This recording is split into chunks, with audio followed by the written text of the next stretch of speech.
Pernah kepikiran nggak sih kalau tabungan atau pinjaman Anda itu sebenarnya bagian dari sebuah pasar global raksasa yang nggak kelihatan? Ternyata memang begitu, dan kita bisa loh memahami cara kerjanya cuma dengan dua konsep sederhana, penawaran dan permintaan. Yuk kita bedah bareng-bareng. Oke, ini dia peta perjalanan kita. Kita akan mulai dari peran Anda di pasar ini, lalu kita bongkar gimana sih harga pinjaman itu ditentukan, dan apa aja yang bisa bikin harga itu naik turun. Setelah itu, kita akan lihat contohnya di panggung dunia, dan terakhir, kita analisis apa yang terjadi kalau harga itu coba dikendalikan. Oke, kita masuk ke bagian pertama, pasar untuk uang Anda. Mari kita coba pahami peran fundamental yang kita semua mainkan di sini, seringkali tanpa kita sadari. Nah, saya mau tanya langsung nih ke Anda. Kalau kita bicara soal uang, posisi Anda itu sebenarnya di mana?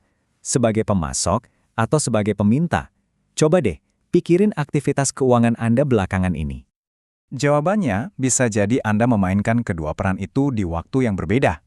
Kalau Anda menabung atau investasi, berarti Anda adalah pemasok. Anda menyediakan uang dan tentunya berharap dapat imbal hasil kan?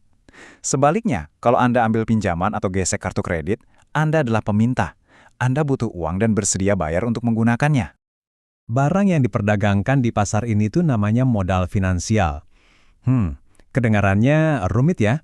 Padahal ini istilah keren aja kok untuk tabungan dan kredit yang jadi bahan bakar ekonomi. Mulai dari bayar uang sekolah sampai bangun pabrik baru. Oke, setiap pasar itu pasti punya harga. Nah, di pasar uang ini apa harganya? Dan gimana cara nentuinnya? Yuk kita lihat gimana pasar ini mencari titik seimbangnya. Biar kebayang seberapa besar pasar ini, coba deh lihat angka ini. 807 miliar dolar. Dan ini hanya total utang kartu kredit di Amerika Serikat dalam satu waktu. Gede banget kan? Pasar raksasa ini diatur oleh satu hal, harga. Nah, harga itu adalah suku bunga. Kalau Anda peminjam, suku bunga itu biayanya. Tapi kalau Anda penabung atau yang kasih pinjaman, suku bunga itu imbal hasilnya. Ini konsep paling penting yang harus kita pegang. Sekarang, coba perhatikan tabel ini. Tabel ini nunjukin gimana pemasok dan peminta bereaksi terhadap harga yang berbeda-beda. Kolom pertama itu suku bunga, alias harganya. Dua kolom berikutnya itu jumlah uang yang mau dipinjam dan jumlah uang yang ditawarkan untuk dipinjamkan. Coba kita lihat apa yang terjadi kalau harganya kemahalan, misalnya 21%. Wah, perusahaan kartu kredit semangat banget mau minjemin 750 miliar dolar. Tapi, dengan bunga setinggi itu, yang mau minjam jadi sedikit. Akibatnya, duitnya numpuk, nggak tersalurkan. Inilah yang disebut surplus. Mau nggak mau, mereka harus turunin harga biar laku. Nah, sebaliknya, gimana kalau harganya kemurahan, misalnya 13%? Wah, semua orang pengen minjem.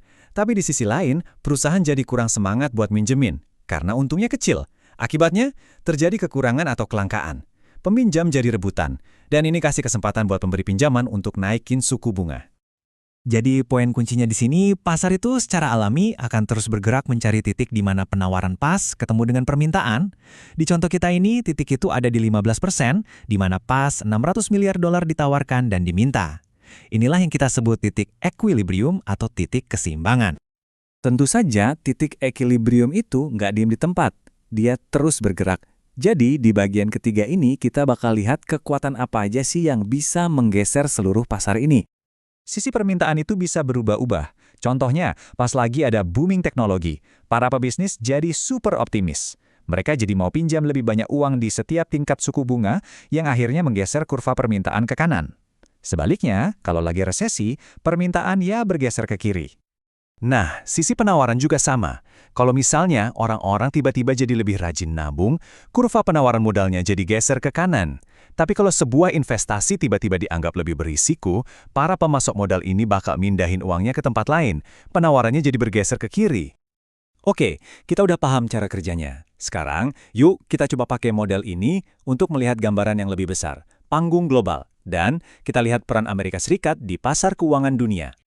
Lihat deh, data dari tahun 2021 ini. Ternyata, investor dari luar negeri punya lebih banyak aset di Amerika Serikat daripada sebaliknya. Artinya apa? Ini berarti Amerika Serikat pada dasarnya adalah peminjam bersih di panggung dunia. Mereka menarik tabungan dari negara lain untuk membiayai investasi di dalam negerinya. Oke, coba kita bayangin sebuah skenario. Gimana kalau investor asing ini tiba-tiba jadi cemas sama kondisi di Amerika? Apa yang terjadi? Langkah 1, kita mulai dari kondisi yang seimbang. Langkah 2, muncul guncangan kepercayaan. Langkah 3, pasokan modal dari luar negeri menyusut, kurvanya geser ke kiri. Dan langkah 4, realitas barunya adalah para peminjam di AS sekarang harus bayar bunga yang lebih tinggi untuk dapetin dana. Nah, ini membawa kita ke bagian terakhir. Karena suku bunga bisa jadi tinggi banget, kadang ada desakan politik untuk mengendalikannya. Jadi, apa yang terjadi kalau kita pasang batas atas untuk harga ini? Mari kita analisis. Kebijakan ini sering disebut undang-undang riba. Pada dasarnya, ini adalah batas atas harga yang ditetapkan pemerintah yang bilang kalau suku bunga itu nggak boleh lebih tinggi dari level tertentu, nggak peduli apa kata pasar. Nah, disinilah muncul konflik. Ketika harga dibikin murah secara paksa, lebih banyak orang yang pengen minjem. Tapi di saat yang bersamaan, lebih sedikit perusahaan yang mau kasih pinjaman karena untungnya jadi kecil. Hasil akhirnya udah bisa ditebak. Terjadi kekurangan. Persis seperti yang kita lihat tadi. Bakal ada lebih banyak orang yang mau dan mampu ambil pinjaman dengan bunga rendah itu daripada dana yang tersedia. Akhirnya kredit jadi langka. Kutipan ini benar-benar merangkum inti pembahasan kita. Meskipun semua transfer elektronik dan pasar global ini kelihatan super kompleks, prinsip dasarnya itu sederhana dan selalu sama. Semuanya kembali lagi ke penawaran, permintaan, dan harga.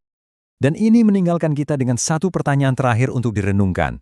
Sekarang kita tahu kalau kontrol harga bisa menyebabkan kelangkaan, apakah masih ada situasi di mana harga uang ini tetap harus dikendalikan?